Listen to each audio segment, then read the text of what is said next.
Bharatiya Janata party కొరకరాని కొయ్యగా ఉన్నటువంటి ఆమ్ ఆద్మీ పార్టీని ఓడించడం వల్ల తిరిగి ఢిల్లీలో రాజకీయాలని ఢిల్లీలో ఆమ్ ఆద్మీ పార్టీ 10 ఏళ్ల పాటు ఉండి మోడీ 2014లో అధికారంలో చేపట్టిన తర్వాత 15లో వచ్చినటువంటి ఎన్నికల్లో ఓడిపోవడం, 20 వచ్చినటువంటి ఎన్నికల్లో ఓడిపోవడం, కొరకరాని కొయ్యగా మారిపోవడం, ప్రతిసారి గొడవలు పెట్టుకోవడం, దేశంలో ఉన్నటువంటి అనేక విషయాలపైన పిచ్చి పిచ్చిగా మాట్లాడడం, విదేశీ శక్తులతో కలపడం, ఇవన్నీ ఇప్పుడు బయటకు వస్తాయి. బీజేపీ అదంతా చేయగలుగుతుందా? కాగ్ నివేదికతో పాటు తీవ్రవాదుల నుంచి డబ్బులు వచ్చేటువంటి ఆరోపణలు ఉన్నాయి.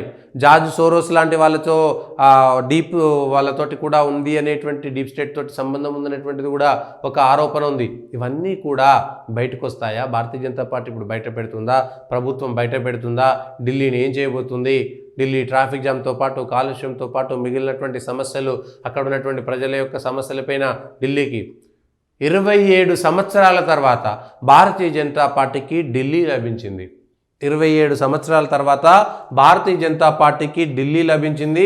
నరేంద్ర మోడీ, అమిత్ షా అనేటువంటి వాళ్ళు చాణక్యులు దేశం మొత్తం మీద గెలిపిస్తున్నారు. కానీ ఆఖరికి త్రిపుర లాంటి రాష్ట్రము, అస్సాం లాంటి రాష్ట్రంలో గెలిచినటువంటి పార్టీ ఢిల్లీ లాంటి రాష్ట్రంలో గెలవలేకపోతుంది. వాళ్ళకు తెలంగాణ, పశ్చిమ బెంగాల్, ఢిల్లీ ఈ 3 రాష్ట్రాల్లో అధికారం రాకపోవడం అనేటువంటిది చాలా బాధించినటువంటి అంశం. నరేంద్ర మోడీకి సన్నిహితంగా ఉండేటువంటి వాళ్ళు, అమిత్ షాకి సన్నిహితంగా ఉండేటువంటి వాళ్ళు రాజకీయ చర్చలు అనేక సందర్భాల్లో మాట్లాడినప్పుడు బెంగాల్లో ప్రభుత్వం రాకుండా చివరంటే పోటాపోటీగా వచ్చి జీరోగా ఉన్నటువంటి ప్రస్తావన 70 స్థానాలకు వచ్చినా కూడా అధికారం బీజేపీది అన్నట్టుగా ప్రచారం సాగి తిరిగి తృణమూల్ కాంగ్రెస్కు రావడం ఒకటి.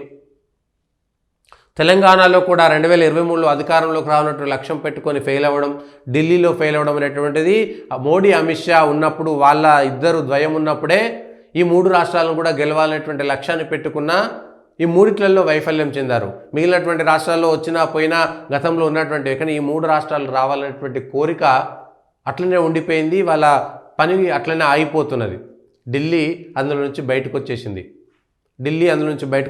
30 ఏళ్ళు 3 దశాబ్దాల తర్వాత సుష్మా స్వరాజ్ ఉన్నప్పుడు ఢిల్లీలో ఉంటే ఇప్పటి వరకు రానటువంటిది ఢిల్లీలో ఇప్పుడు భారతీయ జనతా పార్టీలోకి వచ్చింది.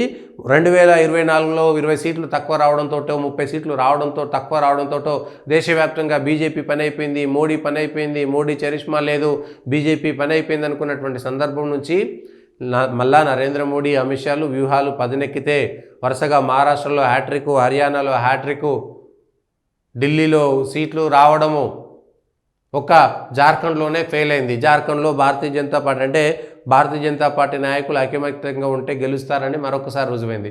జార్ఖండ్లో స్వయంగా కనబడ్డది, వాళ్ళు కొట్లాడుకున్నారు. అక్కడ అవినీతిలో ఉన్నటువంటి హేమంత్ సోరెన్ కూడా గెలవాల్సినటువంటి పరిస్థితికి కారణం అక్కడ అట్లాంటి పరిస్థితి. కొన్ని ప్రత్యేకమైనటువంటి పరిస్థితులు కూడా జార్ఖండ్లో ఉన్నాయి.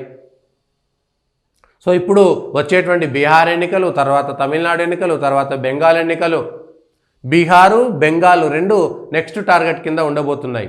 సో బెంగాల్లో 2026లో వచ్చినా కూడా బీహార్ ఎట్లాగో గెలవడానికి అవకాశం ఉన్నది, ఇంకా పెద్ద ఇబ్బంది లేదు బీహార్లో, అక్కడ ఆర్జేడీ వాళ్ళు సంబంధించి. సో భారతీయ జనతా పార్టీకి, అమిత్ షాకి ఉన్నటువంటి మోడీ, అమిత్ షా ద్వయానికి భారతీయ జనతా పార్టీకి ఢిల్లీలో అరవింద్ కేజ్రీవాల్ని ఓడగొట్టాలి, పంటి కింద రాయిలా, ఏందో కంటి కింద నలుసులా, కంటికి నలుసులా, పంటికి రాయిలా అంటారు చూసిరా, అట్లా అరవింద్ కేజ్రీవాల్ ఆమ్ ఆద్మీ పార్టీ ఉన్నది. ఇప్పుడు ఒక్కసారిగా పోవడంతో ఆమ్ ఆద్మీ చెల్లవుతుంది. బీజేపీ పరిస్థితి కూడా మెరుగయ్యేటువంటి అవకాశం ఉంది. దేశవ్యాప్తంగా ప్రభావం ఉంటుంది, వచ్చేటువంటి ఎన్నికల మీద ప్రభావం ఉంటుంది. మోడీకి సంబంధించినటువంటి బీజేపీ సెగలో మరొకసారి ఇంకొక పువ్వు పెరిగినట్టుగా ఉన్నది. ఎక్కడంటే ఇప్పుడు ఈ గెలుపుతోటి భారతీయ జనతా పార్టీ ఖాతాలోకి ఇంకొక రాష్ట్రం కూడా వచ్చింది.